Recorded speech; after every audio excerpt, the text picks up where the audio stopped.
Hello, and welcome to the latest episode in the Historical Society of Harford County Speakers Series. Today our topic will be Russell and Kate Lord, their life and work. These early environmentalists, promoters of sustainability, were much better known in other places than in Harford County, where they lived. Longtime listeners to the series will notice that we've changed our name. This change reflects the evolution of this project, from monthly in-person talks around lunchtime to a series of virtual events that anyone, anywhere can watch at their leisure. So like this video and follow the Historical Society of Harford County on YouTube to get notification of our latest offerings. If you're watching this episode between January of 2023 and March of 2024, welcome to this Harford 250 celebration, the celebration of the 250th anniversary of the founding of Harford County.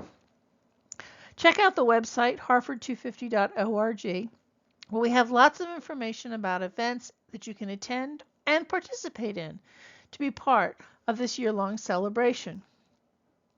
Our speaker today is myself, Jacquelyn Seneschal. As I said earlier, my topic is Russell and Kate Lord, their life and work. Let's get started. As noted by one of their contemporaries, Russell and Kate Lord were better known in New York literary salons or Idaho potato patches than in Maryland, where they lived for most of their lives.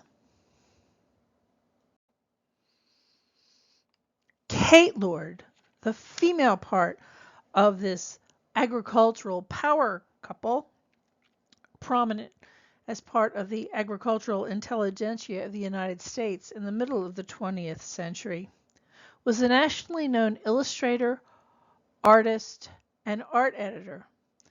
You can see here samples of some of her work.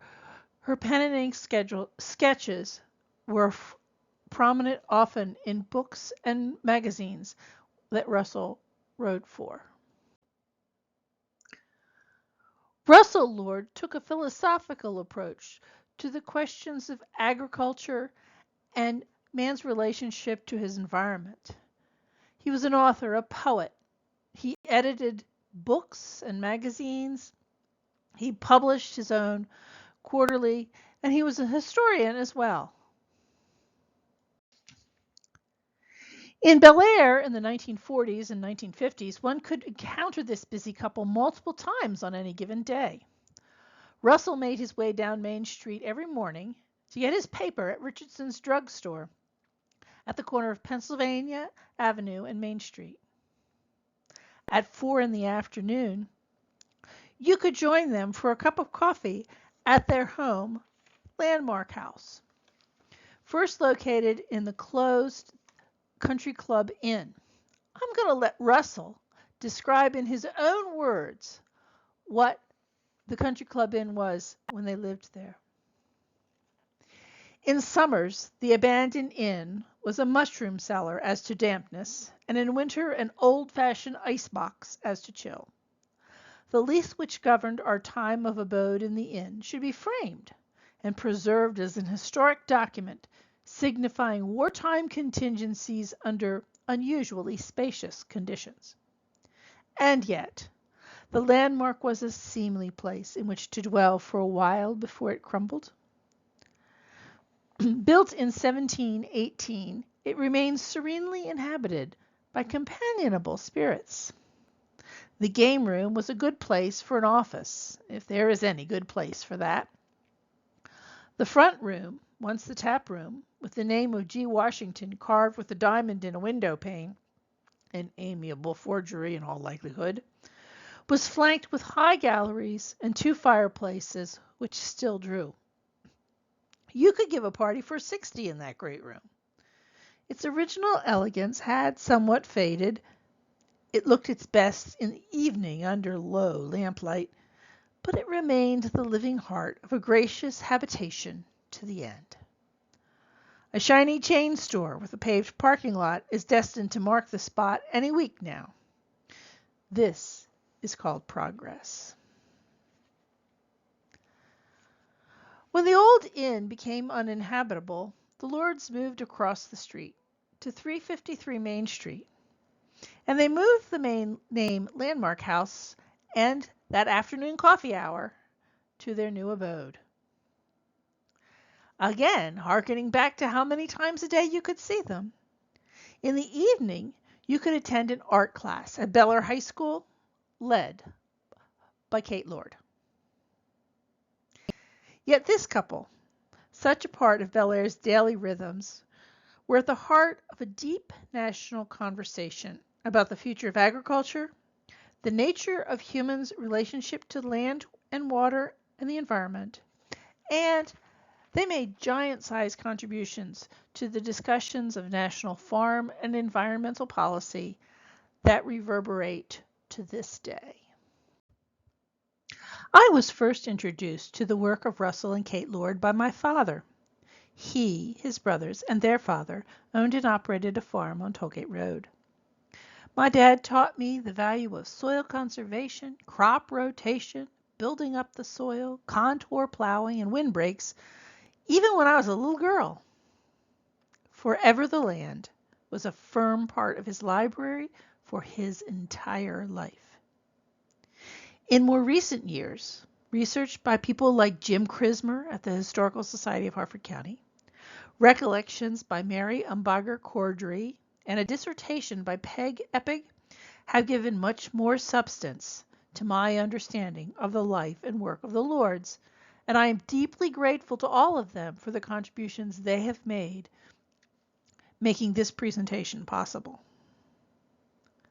When I read Care of the Land, it was like walking alongside Russell to glean his entire philosophy of life and our place in the universe. His writing is eloquent, well-researched, and moving. Kate's sketches at the front of each chapter are masterful, and they give a clear view of farming as she saw it.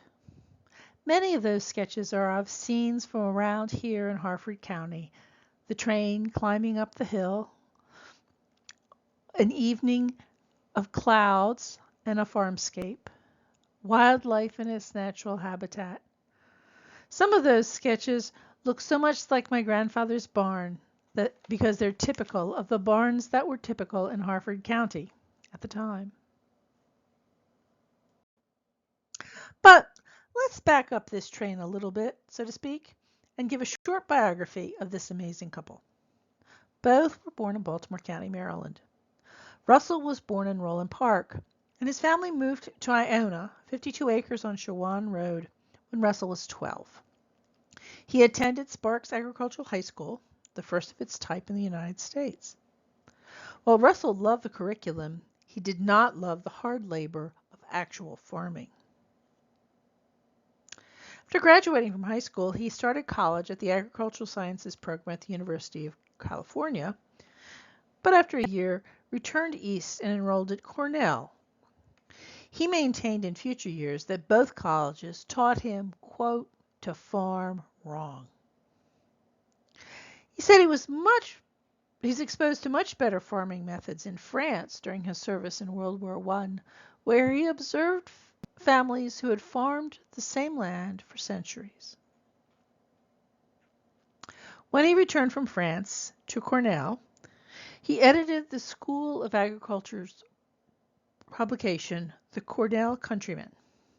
He had found his niche, writing about, talking about farming, but never engaging regularly in that hard labor.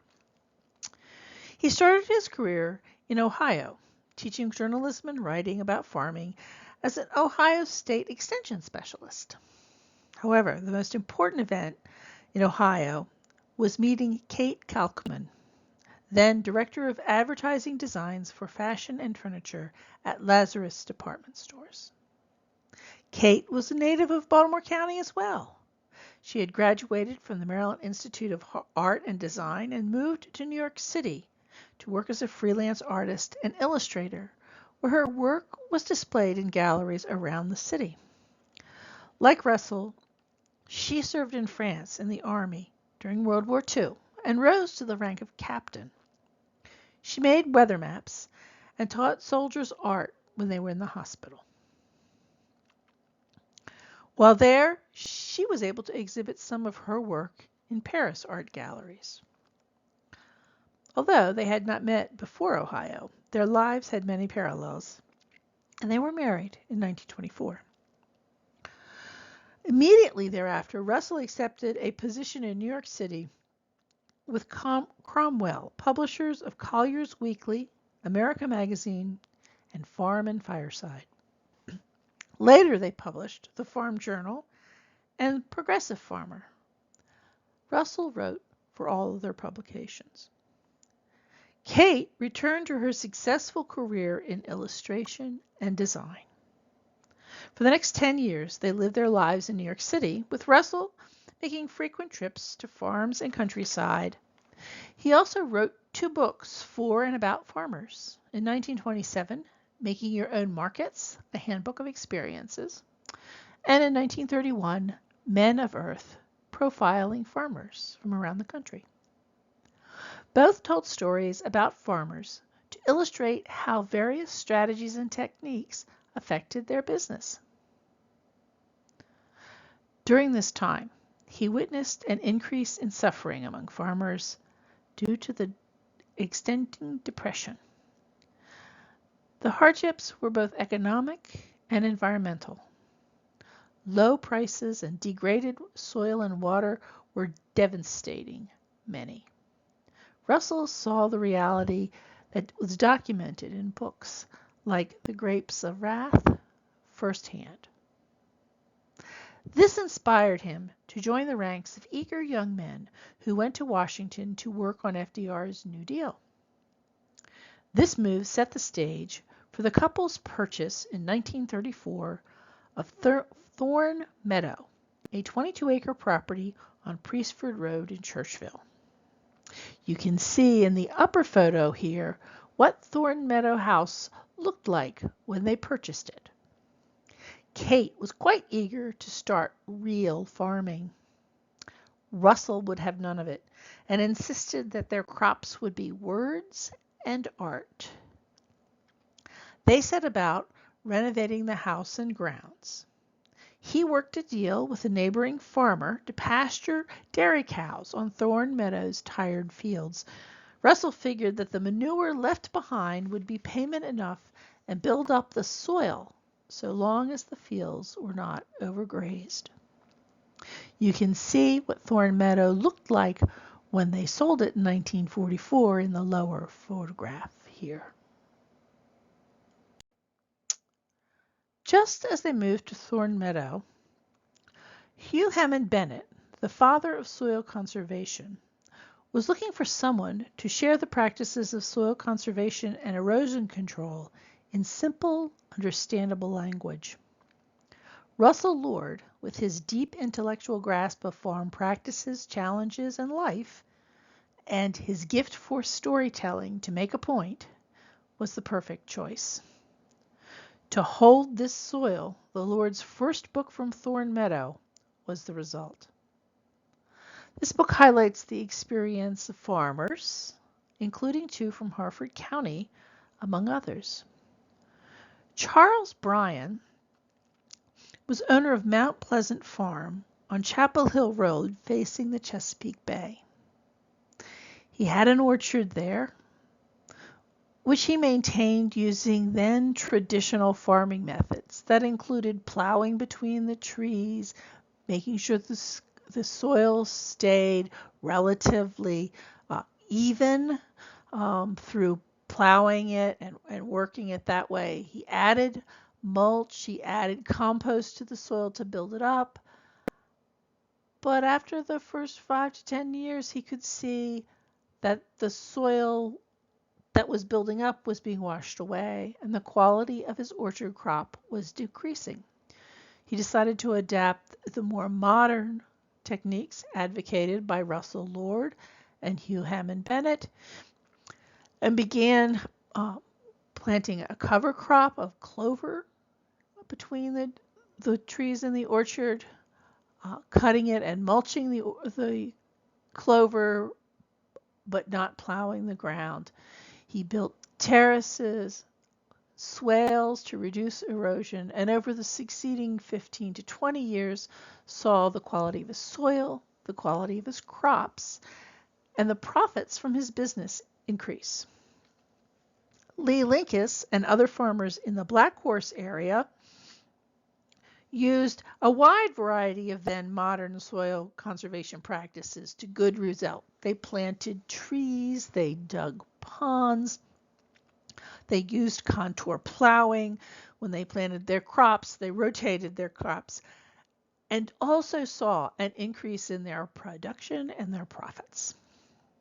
These were just the type of small farms peopled by independent-minded, self-reliant men and women who understood their responsibility to the land that Russell envisioned as his ideal. By the 1940s, the ideas that Russell wrote about in his book, To Hold This Soil, were being circulated around the country by a group he helped to organize, along with Hugh Bennett, Louis Brumfield, John Cunningham, called Friends of the Land. This national organization were proponents of these modern farming techniques, argued for them, spoke before groups about them, made some effort to locate or to create local chapters with mixed success, but probably one of their most important contributions was the quarterly publication of the Land magazine.